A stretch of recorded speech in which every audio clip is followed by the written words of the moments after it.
eh bien là, on a une preuve évidente. Ouais. On est politiquement capable de stopper l'économie marchande.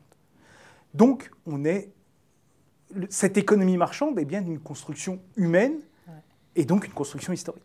Ouais. Et donc, ça, c'est déjà quelque chose d'énorme, puisque, en réalité, jusqu'ici, à chaque fois qu'on présentait des objections sur tel ou tel mode de fonctionnement de l'économie, on disait, ben non, ce sont les lois de l'économie.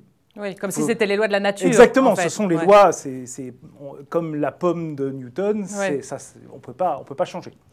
Or, ici, on s'est rendu compte qu'on pouvait très bien tout stopper. Donc, pour moi, c'est la première des révélations, et elle est, je pense, politiquement, peut-être on y reviendra, mais d'une conséquence immense.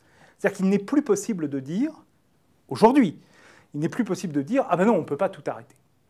Et alors Libé écrit le 11 mars, 4 jours avant le scrutin, les ténors de la gauche et de l'écologie, François Ruffin, Julien Bayou, Clémentine Autain, s'étaient réunis à Grenoble le temps d'un match de foot et d'un meeting commun, rejoints depuis par d'autres, Parti socialiste, syndicats, ONG. Ils travaillent désormais à construire ensemble l'après-épidémie. Éric Piolle se pose en fédérateur de cette renaissance politique avec 2022 en ligne de mire.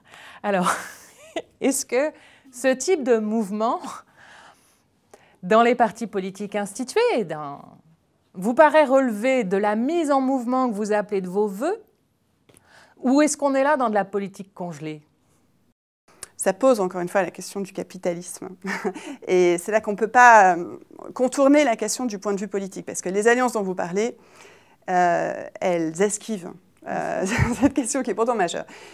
On avait quand même dit plus jamais PS, et en fait là on est en train de considérer que bon, allez, voilà, c'est reparti pour un tour, y compris Benoît Hamon. Enfin, je veux dire, il ne faut pas oublier le rôle qu'a eu Benoît Hamon en tant que membre du gouvernement sous François Hollande, et ce qu'il a non seulement accepté, mais ce qu'il a mis en œuvre directement. Bon.